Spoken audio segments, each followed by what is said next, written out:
Hello everyone, welcome back to the channel. Assessment year 25-26 की ITR filing आप new tax regime में कर रहे हो तो आपको यहाँ मिलते हैं 20 डिडक्शंस और एग्जम्पशंस, जो कि ना केवल आपकी टोटल इनकम को कम करते हैं बल्कि दोस्तों आपके टैक्सेस को भी ये कम करते हैं।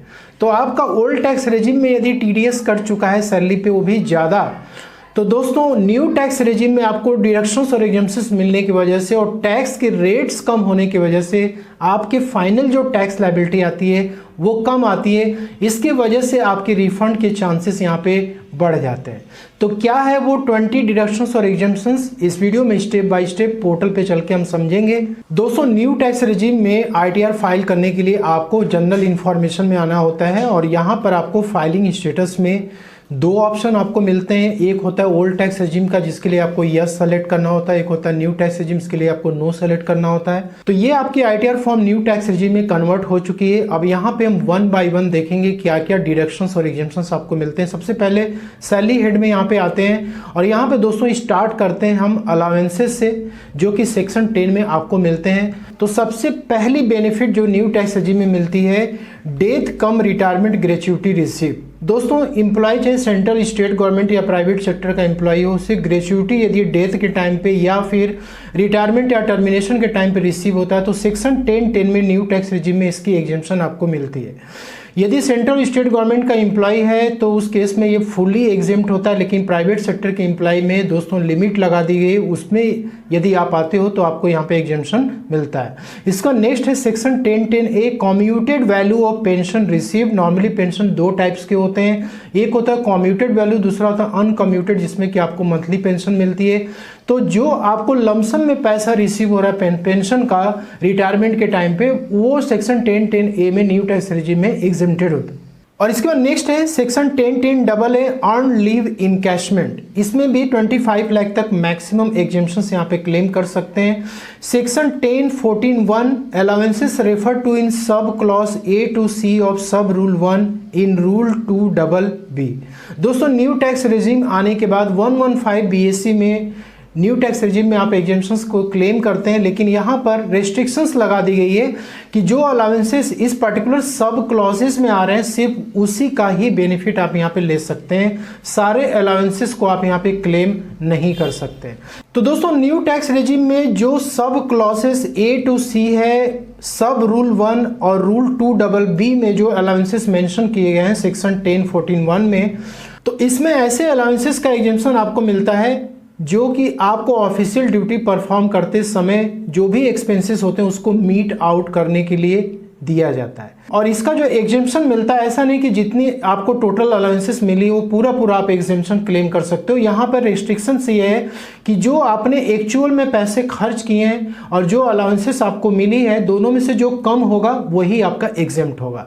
अब जैसे मान लीजिए कि आपको 10,000 रुपीज़ अलाउंसेस मिला, उसमें से आपने 8,000 रुपीज़ खर्च कर दिया, तो यहाँ पे 8,000 रुपीज़ ही आपका एग्जेम्प्ट होगा, 2,000 रुपीज़ टैक्सेबल होगा।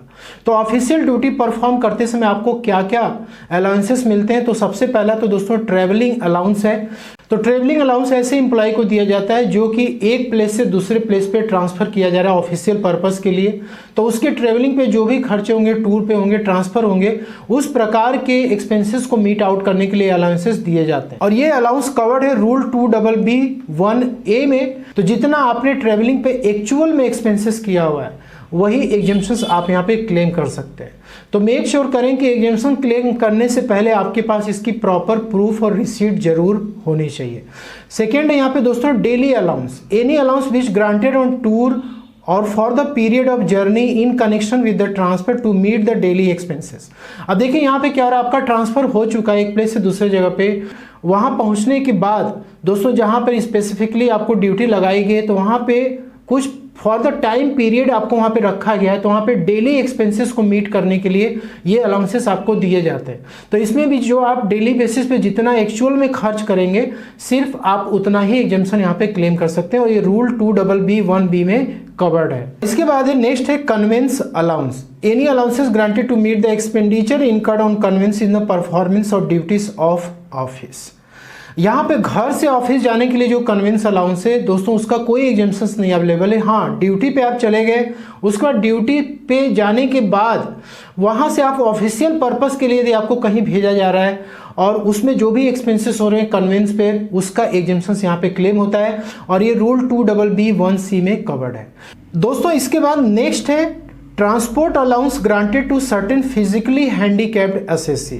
ऐसे एम्प्लॉय जो कि फिजिकली हैंडीकैप्ड हैं और उन्हें ट्रांसपोर्ट अलाउंस पे किया जाता है, तो दोस्तों इस केस में मैक्सिमम 3200 रुपीज पर मंथ का एग्जेम्पशन यहाँ पे क्लेम किया जा सकता है। और यहाँ पर दोस्तों कोई प्रूफ की रिक्वायरमेंट नहीं है, क्योंकि हैंडीकैप्ड टैक्स पेयर के लिए स्पेसिफिकली गवर्नमेंट ने 3000 रुपीज पर मंथ फिक्स किया हुआ है। इसके बाद नेक्स्ट है स्टैंडर्ड डिडक्शन।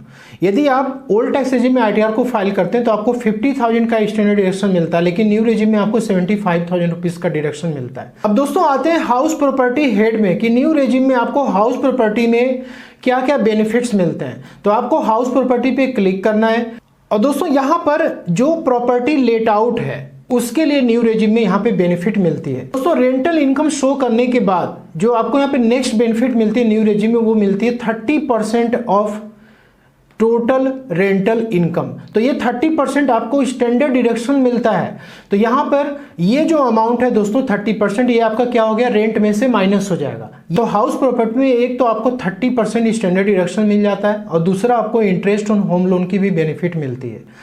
तो यहाँ पे जो अमाउंट है वो डायरेक्टली नहीं आता दोस्तों, आपको सेक्शन 24B के शेड्यूल्स को ओपन करना होता है। यहाँ पर आप इस पर क्लिक करेंगे तो यहाँ पे आपको कुछ डिटेल फिलअप करनी होती है, जैसे लोन आपने कहाँ से लिया, उसका नेम क्या था इंस्टीट्यूशंस का, लोन का अकाउंट नंबर क्या है, किस डेट को लोन सैंक्शन हुआ, कितना अमाउंट सैंक्शन हुआ, 31 मार्च 2025 को कितना आउटस्टैंडिंग है और कितना इंटरेस्ट आपने पे किया। तो यहाँ पे जैसे अमाउंट एंटर करेंगे ये आपकी डिडक्शंस क्या हो जाएगी, एलिजिबल हो जाएगी। ठीक, अब यहाँ पे देखिए ध्यान ये रखना है कि आपकी जो भी रेंटल इनकम है उसमें से 30% स्टैंडर्ड डिडक्शन माइनस करने के बाद आपकी जो नेट रेंटल इनकम आ रही है दोस्तों, उतना आपका ये इंटरेस्ट ऑन होम लोन से एडजस्ट हो जाएगा। जो रिमेनिंग आपकी इंटरेस्ट ऑन होम लोन बचेगी वो as a loss on house property ही ट्रीट किया जाएगा। तो ये लॉस आपकी कैरी फॉरवर्ड हो जाएगी अगले 8 असेसमेंट ईयर तक, और जब आपकी नेक्स्ट ईयर में हाउस प्रॉपर्टी से इनकम होगी तो उसी से ये लॉस एडजस्ट होंगे, बाकी किसी भी इनकम से ये लॉस एडजस्ट नहीं होगा। लेकिन यदि आपकी 2 हाउस प्रॉपर्टी है और एक हाउस प्रॉपर्टी से आपको ज़्यादा रेंटल इनकम हो रखी है तो ये लॉसेस आपकी उससे एडजस्ट हो जाएंगे और जो रिमेनिंग होंगे आपकी इनकम वो टैक्सेबल हो जाएगी। दोस्तों जो next benefit new tax regime में वो मिलती है कैपिटल गेन शेड्यूल में। यहाँ पे जैसे मान लीजिए कि हमने सेक्शन 112A का यहाँ पे एग्जांपल लेते हैं, ठीक है। और दोस्तों यहाँ पर इसको हम क्या करेंगे, एडिट पे जाएंगे और यहाँ पे हमने long term capital gain 2,25,000 update कर दिया, ठीक है। अब यहाँ पे हम देखते हैं कि आपको कितनी बेनिफिट इस पे मिल रही है। तो इसके लिए आपको आना शेड्यूल SI में। दोस्तों यहाँ पर 2,25,000 लॉन्ग टर्म कैपिटल गेन आ जाती है, 12.5% के रेट से टैक्सेस आ जाता है। तो आप 225 पे 12.5 पे कैलकुलेट करेंगे तो यहाँ पे टैक्सेस ज़्यादा आएंगे, लेकिन यहाँ पर आपको 1,25,000 का क्या मिल रहा है, एग्जेम्पशन मिल रहा है। तो 1,25,000 आपने माइनस कर दिया तो आपकी नेट इनकम कितनी आ गई, 1 लाख की आ गई। 1 लाख पे 12.5% निकलेगा तो यहाँ पे दोस्तों 12,500 का ही टैक्सेस आपको पे करना है। तो न्यू रेजिम में आपको लॉन्ग टर्म कैपिटल गेन के केस में 1,25,000 तक का एग्जेम्पशन यहाँ पे मिलता है। इसके बाद दोस्तों इनकम फ्रॉम अदर सोर्सेज में हम आते हैं। तो बेसिकली यहाँ पर हम नॉर्मल रेट में क्लिक करेंगे और यहाँ पे एडिट पे आप जाते हो। यहाँ पे आपको आना है फैमिली पेंशन हेड में। फैमिली पेंशन में दोस्तों 25,000 या 1/3 of pension which ever is lower जो कि आपको बेनिफिट मिलती है। यहाँ पे 75,000 फैमिली पेंशन का अपडेट कर दिया गया। तो यहाँ पे आप देख सकते हो कि फैमिली पेंशन में 25,000 रुपीज का आपको क्या मिल रहा है, बेनिफिट मिल रहा है न्यू टैक्स रेजिम में। दोस्तों 75,000 फैमिली पेंशन अपडेट किया गया था, 1/3 उसका निकालेंगे तो 25,000 ही आता है, तो वो आपको एग्जेम्पशन के तौर पे मिल जाता है। तो एक हो गया फैमिली पेंशन का एग्जेम्पशन जो कि अदर सोर्सेस में मिलता है। दूसरा आपको यहाँ पे मिलता है गिफ्ट का। तो 50,000 रुपीज तक के जो गिफ्ट होते हैं वो दोस्तों क्या होते हैं, एग्जेम्प्टेड होते हैं। 50,000 रुपीज के ऊपर यदि आपका जाता है सेक्शन 56(2)(10) में उसकी रिपोर्टिंग आप कर सकते हैं। यहाँ पे दोस्तों 50,000 रुपीज के ऊपर जो भी आपके अमाउंट जाते हैं वो गिफ्ट का यहाँ पे आप रिपोर्टिंग कर सकते हैं। इसके बाद आते हैं chapter 6A new tax regime में क्या क्या बेनिफिट यहाँ पे अवेलेबल है। तो देखिए जितने भी ओल्ड रेजिम में आपको बेनिफिट मिलते थे वो सब यहाँ पे अलाउड नहीं होंगे।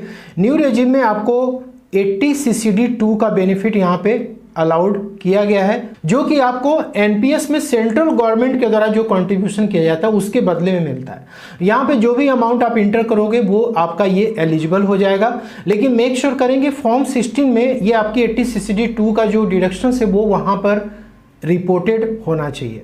और नेक्स्ट यहाँ पे 80 CCH का अग्निवीर कॉर्पस के लिए जो भी कंट्रीब्यूशन की जाती है उसमें आपको यहाँ पे 100% एग्जेम्पशन मिलता है।